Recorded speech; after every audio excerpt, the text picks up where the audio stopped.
சமீபத்துல ஒரு தமிழ் படமா வெளியாகி நல்ல வரவேற்பு பெற்ற மெட்ராஸ் மேட்னி படத்தை பத்தி தான் பார்க்க போறோம். படத்துல சத்யராஜ் ஒரு எழுத்தாளரா இருக்கிறாரு. இவரு சயின்ஸ் ஃபிக்ஷன், சாகச கதைகள் மற்றும் துப்பறியும் நாவல்கள் இந்த மாதிரியான கதைகளை எழுதிட்டு வராரு. சத்யராஜ் கிட்ட நீங்க கற்பனை கதைகள் எழுதுறதுக்கு பதிலா சாமானிய மனிதர்கள் பத்தின கதைகளை ஏன் எழுதக்கூடாது அப்படிங்கிற ஒரு கோரிக்கை முன்வைக்கப்படுது. சத்யராஜும் அதுக்கேத்த மாதிரி சாமானிய மனிதர்கள், குறிப்பா நடுத்தர வர்க்கத்தை சேர்ந்த சாமானிய மனிதர்கள் பத்தின ஒரு கதையை எழுதலாம் அப்படிங்கிற முடிவுக்கு வராரு. அவர் எழுத இருக்கக்கூடிய அந்த கதைக்கு தேர்ந்தெடுக்கக்கூடிய நடுத்தர வர்க்கத்தை சேர்ந்த ஒரு நபர் தான் காளி வெங்கட். இதன் பிறகு காளி வெங்கட்டை பத்தியும் அவருடைய வாழ்க்கை மற்றும் அவருடைய குடும்பத்தை பத்தியும் நமக்கு கதையா சொல்றாரு. அதுதான் இந்த மெட்ராஸ் மேட்னி படத்தினுடைய மொத்த கதை. இந்த படத்தோட ஒரு சிறப்பு என்னன்னா, இவங்க எடுத்துக்கிட்ட இந்த கதைக்கு பொருத்தமான ஒரு திரைக்கதை பண்ணியிருக்காங்க. இந்த ஒரு எளிமையான கதையை எடுத்துக்கிட்டு அதை எவ்வளவு தூரம் சுவாரஸ்யமா சொல்ல முடியுமோ அவ்வளவு தூரம் சுவாரஸ்யமாவே சொல்லியிருக்காங்க. நடுத்தர வர்க்கத்தை சேர்ந்த ஒரு குடும்பத்தை பத்தின கதை அப்படிங்கிற காரணத்தினாலேயே அதீதமா சோகத்தை பிடியாம, பார்க்கக்கூடிய பார்வையாளர்களுடைய அனுதாபத்தை கோராம, ஆனா அதே நேரம் இந்த கதை மற்றும் கதாபாத்திரங்கள் இவங்களுடைய உணர்வுகளை சரியான விதத்துல கடத்தியிருந்தாங்க. அது இந்த படத்தினுடைய ஒரு வெற்றி அப்படின்னு சொல்லலாம். இந்த படத்தினுடைய அடுத்த சிறப்பா இந்த படத்தினுடைய கதாபாத்திரங்களை தான் சொல்லணும். முதன்மை கதாபாத்திரங்களா வர அந்த 4 கதாபாத்திரங்கள் இவங்க கூட சேர்த்து இந்த கதைக்கும் இந்த கதாபாத்திரங்களுக்கும் உதவக்கூடிய வகையில வேறு சில துணை கதாபாத்திரங்களும் இந்த படத்துல வராங்க. ஒவ்வொரு கதாபாத்திரமும் ஒண்ணு போல இல்லாம தனித்துவமான கதாபாத்திரங்களா இருந்தாங்க. உதாரணமா அந்த குடும்பத்தினுடைய தலைவரா, அந்த குழந்தைகளுடைய அப்பாவா வரக்கூடிய காளி வெங்கட் கதாபாத்திரத்தை எடுத்துக்கலாம். அந்த ஒரு கதாபாத்திரம் நம்ம நடுத்தர வர்க்கத்தை சேர்ந்த பல குடும்பங்கள்ல இருக்கக்கூடிய அப்பாக்களை நினைவுபடுத்தக்கூடிய ஒரு கதாபாத்திரமா இருந்தது. தன்னுடைய வாழ்க்கை முழுக்கவே தன்னுடைய குடும்பத்துக்காக மட்டுமே ஓடக்கூடிய ஒரு கதாபாத்திரம். தன்னால இயன்ற அளவுக்கு தன்னுடைய குழந்தைகளுக்கு சிறப்பான ஒரு வாழ்க்கையை அமைச்சு கொடுக்கணும் அப்படின்னு நினைக்கக்கூடிய ஒரு கதாபாத்திரம் அது.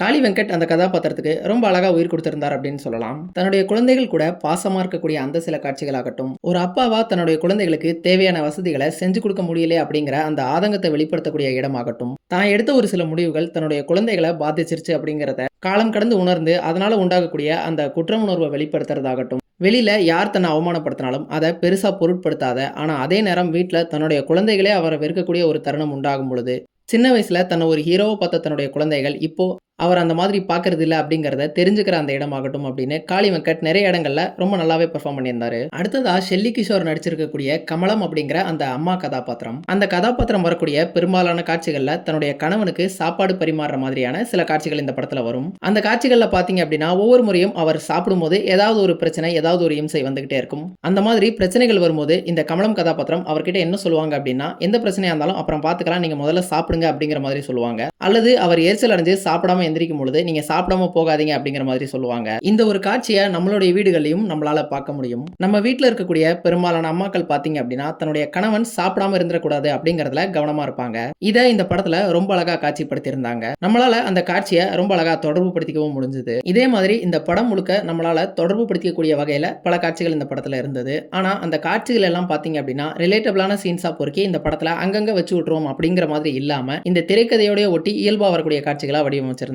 ஏன்னா சமீபத்தில் வெளியான 3 BHK படமும் ஒரு மிடில் கிளாஸ் குடும்பத்தை பத்தின ஒரு கதை தான். அந்த படத்திலும் இதே மாதிரி ரிலேட்டபிளான காட்சிகள் இருந்தது. ஆனா அந்த காட்சிகள் அந்த ஒரு திரைக்கதையில பாத்தீங்க அப்படின்னா ஒருவித செயற்கைத்தன்மையோட தான் இருந்தது. இந்த படத்துல அந்த மாதிரி இல்லாம இந்த திரைக்கதையோட ரொம்ப இயல்பாவே இருந்தது. அடுத்ததா காளி வெங்கட்னுடைய பசங்களா வரக்கூடிய தினேஷ் மற்றும் தீபிகா அப்படிங்கிற அந்த 2 கதாபாத்திரங்கள். ஒரு 10 பருவத்துல இருக்கக்கூடிய ஒரு பையன், அவனுக்கு என்னென்ன ஆசைகள் இருக்கும், அவனுக்கு என்னென்ன பிரச்சனைகள் இருக்கும் அப்படிங்கறத ரொம்ப ஆழமா போலனாலுமே கூட இந்த படத்துல லேசா அப்படி தொட்டு பார்த்துட்டு வந்திருக்காங்க. அடுத்ததா ஒரு பெருநகரத்துல தன்னுடைய வீட்டை விட்டுட்டு தனியா வேலை பார்த்துட்டு இருக்கக்கூடிய ஒரு பொண்ணுக்கு என்னென்ன சிரமங்கள் இருக்கும் அப்படிங்கிற அந்த கதாபாத்திரத்துல தீபிகா அப்படிங்கிற அந்த கதாபாத்திரம். இந்த கதாபாத்திரங்கள் எல்லாம் போக இந்த படத்துல வரக்கூடிய சின்ன சின்ன கதாபாத்திரங்கள் கூட ரசிக்கும்படியா இருந்தது. உதாரணமா கொஞ்ச நேரமே வரக்கூடிய அந்த ராமர் கதாபாத்திரமாகட்டும், பச்சோந்தி பிரேமா அப்படிங்கிற அந்த பொலிட்டீஷியன் கதாபாத்திரமாகட்டும், இந்த மாதிரி சின்ன சின்ன கதாபாத்திரங்கள் கூட இந்த படத்துல ரசிக்கும்படியாவே இருந்தது. இந்த படத்துல குறை அப்படின்னு சொல்லணும்னா, இந்த படத்தினுடைய கதை ஒரு மிடில் கிளாஸ் குடும்பத்தை சேர்ந்த ஒரு கதை. அதனால இந்த படத்துல திடுக்கிடும் திருப்பங்களோ பரபரப்பான காட்சி அமைப்புகளோ எல்லாம் கிடையாது. ஒரு சாதாரணமான கதை தான். முன்னாடியே சொன்ன மாதிரி இந்த ஒரு வறட்சியான கதைக்கு எவ்வளவு தூரம் சுவாரஸ்யமான ஒரு ஸ்கிரீன் பிளே பண்ண முடியுமோ அதை பண்ணிருக்காங்க. இந்த மாதிரியான படங்கள் உங்களுக்கு பிடிக்கும் அப்படின்னா நிச்சயமா இந்த படத்தை தவற விடாம பாருங்க. வீடியோ பிடிச்சிருந்தா நம்ம சேனலுக்கு சப்ஸ்கிரைப் பண்ணிக்கோங்க. மீண்டும் வேற ஒரு வீடியோல சந்திப்போம். Thank you all.